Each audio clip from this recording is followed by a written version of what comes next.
Have you ever felt like a mirror reflecting the energy of everyone and everything around you?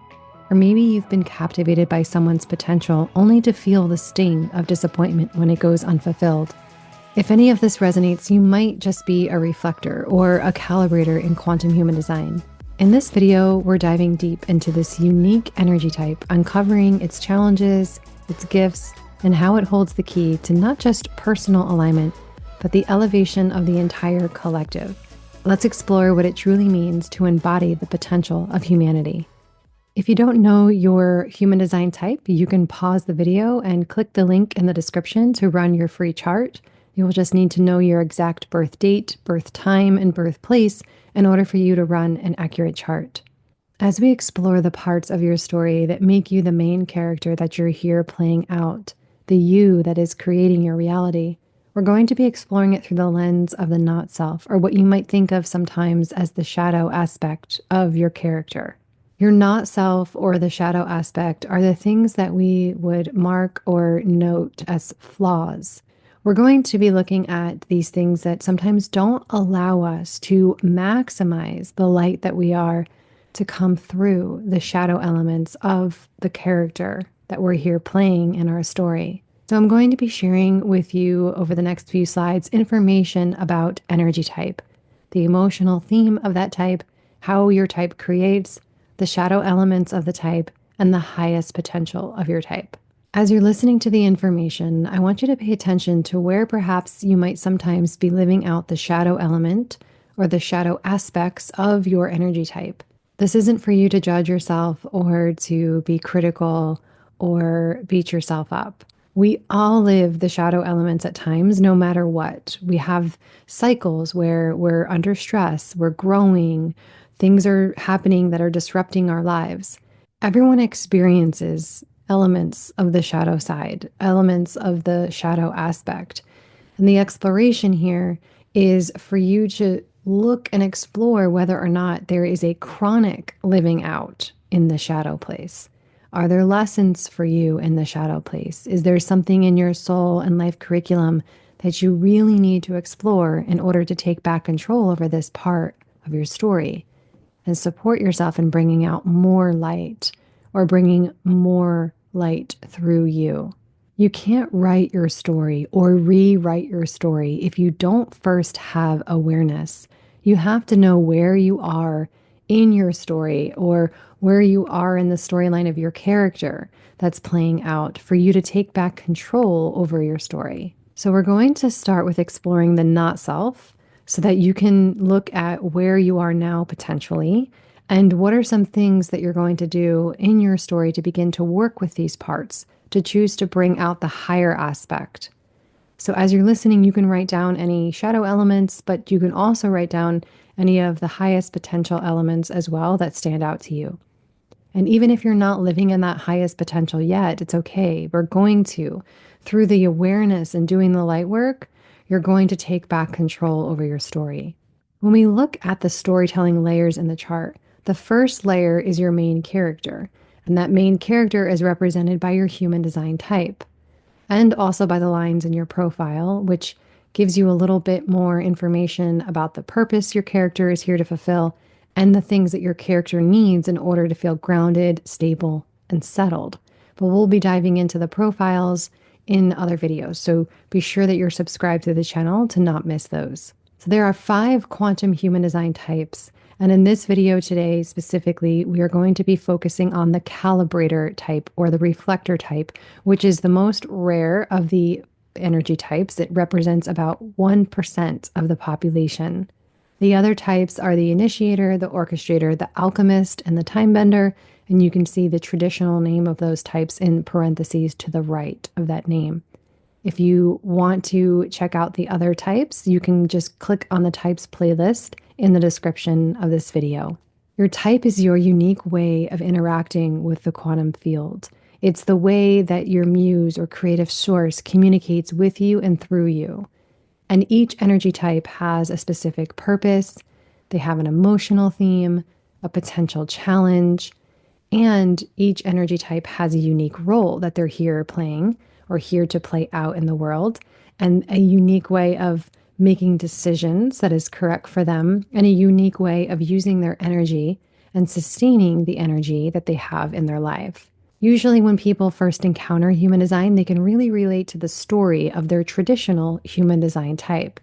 Oftentimes, it can help them to make sense of how they have felt inside of themselves. It gives them a language and understanding to why they've been met with some of the struggles and obstacles and challenges that they've experienced. It illuminates where perhaps they may have not been living aligned with their natural energy blueprint, aligned with their natural energy.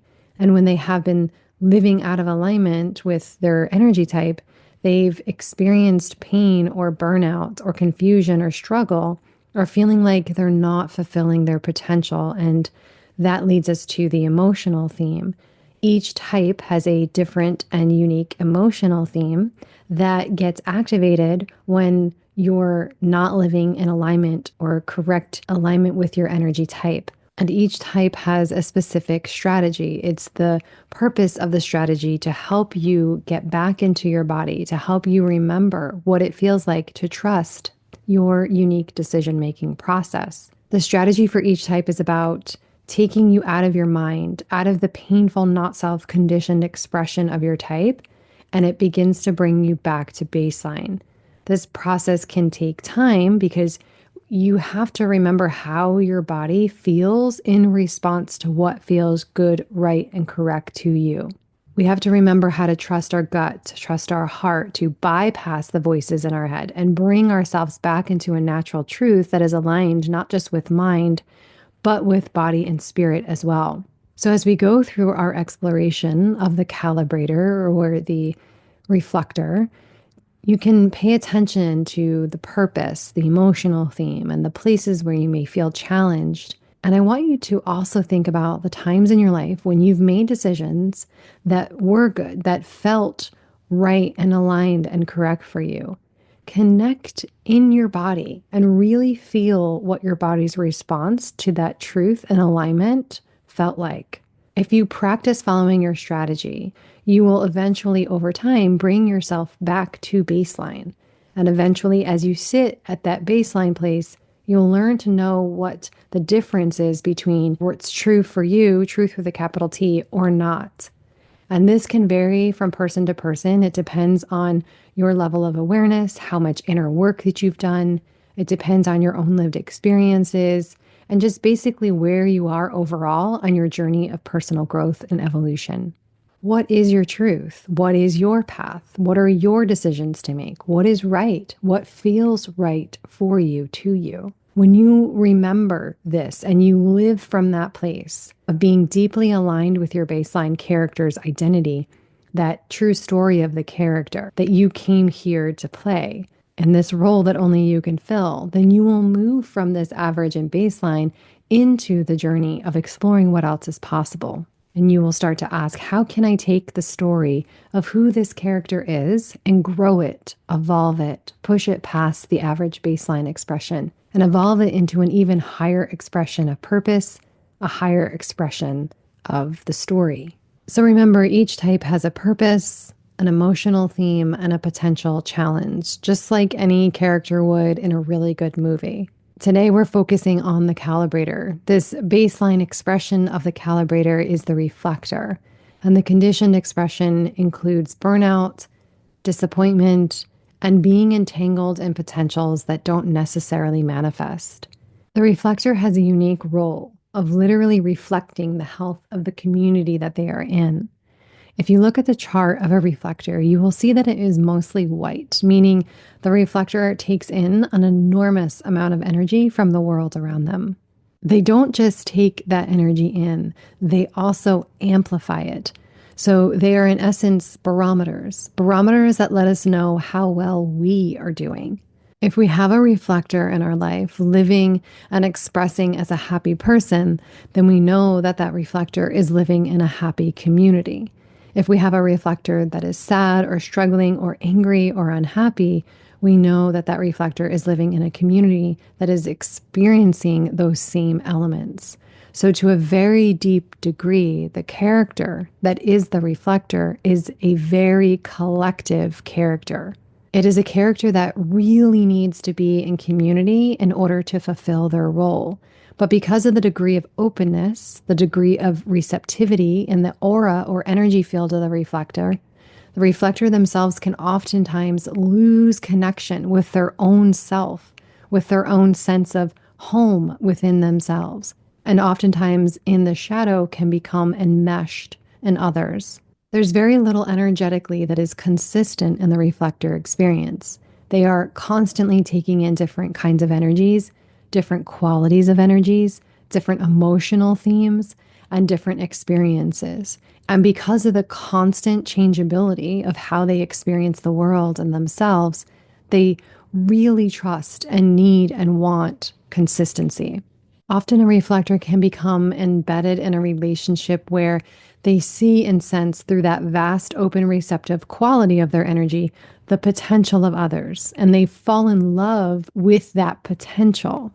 Maybe at a certain point, recognize that the potential is not being fulfilled, but because it takes time for them to extricate themselves energetically, because they value that consistency of people that they know so much, it can be really difficult for a reflector to get out of a relationship or circumstances and situations that are not ideal for them, which leads to an emotional theme of disappointment.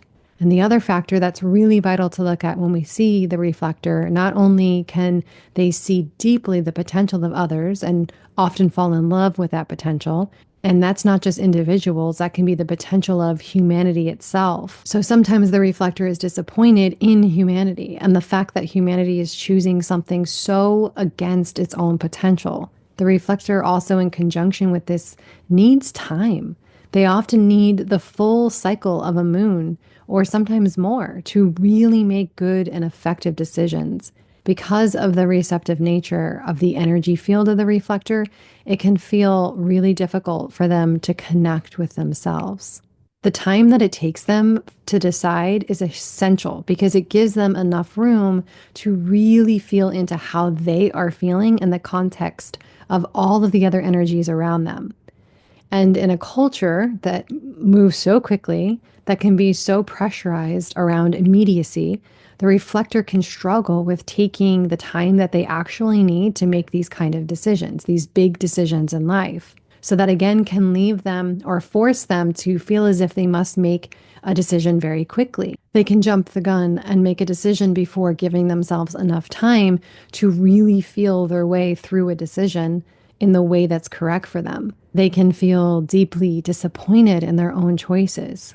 When the reflector learns to slow down and to give themselves the gift of time and to look at and explore the question, is this person or are these people actually fulfilling the potential that I sense within them? And if they are, great. And if they're not, how much time do I need to really feel my way into taking myself out of these energies and placing myself in a different place, a different home, a different space, a different relationship that feels more correct and aligned for me? And practicing that in that period of time of learning, remembering, and reconnecting with the self within that swirl of energy that they're experiencing, practicing all of that takes time. Takes time to make those big, important decisions. And even smaller decisions, sometimes over a longer period of time, giving themselves that gift of time when they learn to do that, then they really begin to live as that reflector was meant to live, to really enjoy the experience of being embedded in communities and places and relationships that feel right, where they can, if the relationship starts to take a wrong turn or doesn't fulfill itself, where they cannot lose, where they don't lose connection to themselves in the heart of who they are. And even smaller decisions, sometimes over a longer period of time, they can give themselves that gift of time. When they learn to do this, then they really begin to live as that reflector and to really enjoy the experience of being embedded in communities and places and relationships that feel right to them. And then if the relationships start to take a wrong turn or it doesn't fulfill itself, then they won't lose connection with themselves or the heart of who they are. And they can sense and feel that feeling of home within themselves.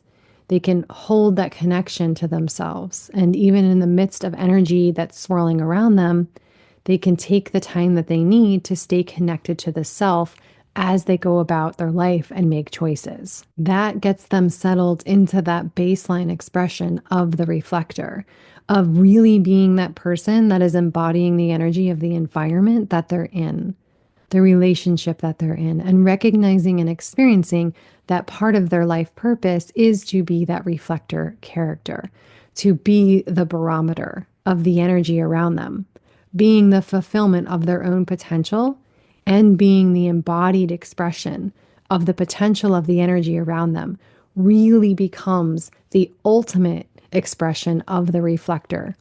When they move from that baseline expression of the reflector into the quantum expression as the calibrator. The calibrator does calibrate the environment. They bring into the environment the energetic expression of the potential. And it is not the role of the calibrator, as we talked about with the orchestrator, to manage and guide the potential. Not at all. The calibrator does calibrate the environment. They bring into the environment the energetic expression of the potential.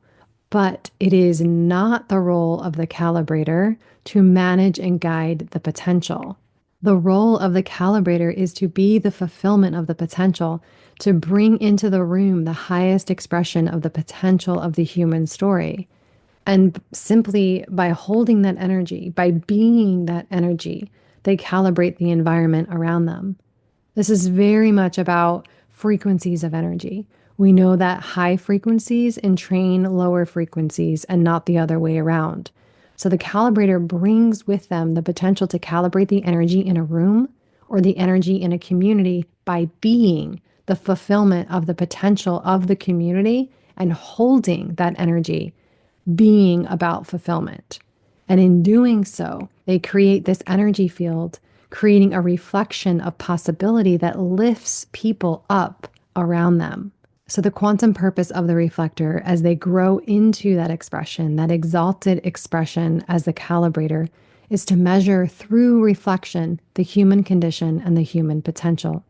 And it is the role of the calibrator, as I said, to reflect back to us the highest possibility, the elevated possibility of the entire human story. When we look at the strategy for the reflector, we see that the strategy is that way of bringing themselves back into their body, connecting themselves back with their innate nature, bringing them back into an alignment with their authentic self. It's to wait out a full moon cycle or more. For big decisions, they need to experience this time that it takes for them to feel themselves as they sample and experience the energy around them. When the reflector learns to slow down, to take that time to get back in touch with the heart of who they are in the context of all of the energy that they're experiencing, then they learn to come home or to be at home within themselves. They begin to understand the fulfillment of the potential around them. They learn to be at peace with the changeability of how they experience the energy, and they anchor themselves in the stability of connection with the self when they give themselves that time. Their emotional theme is disappointment, and that disappointment comes from two sources. The reflector can feel disappointed from witnessing unfulfilled potential, especially if they fall in love with that potential and not the reality. So oftentimes the reflector really has to learn to look at, how is this person behaving versus how does this person feel to me? And then the second part of the disappointment is in recognizing that they can avoid sometimes disappointing choices when they give themselves the time that it takes for them to make good, clear, aligned decisions. It can be a challenge for the reflector to get themselves untangled out of situations in a relationship where they have fallen in love with the potential and they have to learn how to make a stand for their own self and for the reality of the situation and not just for the potential of the situation. Challenges for the reflector include the courage that it takes to get out of relationships, to extricate themselves from people who are misaligned and who are not fulfilling that potential, and cultivating the faith that it will take as long as it takes, and trusting in the timing and the process. Explorations or contemplations as we look at the storyline of our reflector character are the questions: Can I be that fulfillment of that potential? Or have I merged? Have I energetically become entangled with someone else? Someone who's not fulfilling that potential, and maybe I've lost connection with myself, and is disappointment keeping me from fulfillment of that potential? Am I disappointed because I haven't made the right decisions, taking the time that I need, or am I disappointed because I'm seeing the potential and nobody else is fulfilling it? It is the role, again, of the calibrator to actually be the one who fulfills that potential and holds that light as that calibrating beacon of energy that lifts the energy of the room and the environment around them. When we look at the calibrator and we look at the arc of the storyline, we see that the conditioned expression includes burnout, disappointment, not knowing when enough is enough, and shame. Because again, the calibrator is not here to work and make decisions in the way that others do. And so anytime that we differ from the cultural norm, we oftentimes experience shame or codependency and pressure, particularly pressure around making decisions quickly. The reflector, of course, as we said, is the baseline expression, and the calibrator becomes that embodiment of the potential that is the quantum expression. Remember that you get to choose how you play with the archetype of your energy. And there's nothing wrong and there's no problem when you know or notice that you're living in the conditioned expression. You're going to hit the conditioned expression all of the time. It's going to get inflamed in you anytime that you have a cycle of growth, anytime you're experiencing a cycle of disruption, anytime you get challenged to stretch into your growth potential. It's very normal for those shadow expressions, the not self-conditioned expressions, to get activated, to get inflamed, to get triggered. And the key is to not beat yourself up and become critical and judge yourself and be harsh with yourself, but to say, oh, this aspect of my character's personality, this not self phase of myself is being inflamed right now. I'm in a cycle of growth. What story do I need to rewrite? What new narrative do I need to create in the context of whatever's going on in my life that takes me out of this conditioned expression into baseline? And then from that baseline, ultimately into the highest potential, the quantum potential. I hope you've enjoyed this series and found value in learning about each of the 5 energy types. If you missed any of the other energy type videos, you can just click on the types playlist in the description of this video. And if you want to learn more and dive deeper into quantum human design, you don't have to do any of your online learning alone. I have a special offer solely supporting new and current students in the School of Quantum Human Design who use my referral links when enrolling in courses. You're supporting me by using my referral link, and in turn, I will support you with additional one-on-one guidance, tutoring, mentoring, coaching, or consulting. To learn more and download my free guide, just click on the Consult with Cass link in the description of this video. If you found value in this video, please give it a thumbs up, share with a friend, subscribe if you're not already, or leave a comment, and please share what resonated with you the most. If you don't know what to say, you can always share the eye emoji. Sending only love. I'll see you in the next video.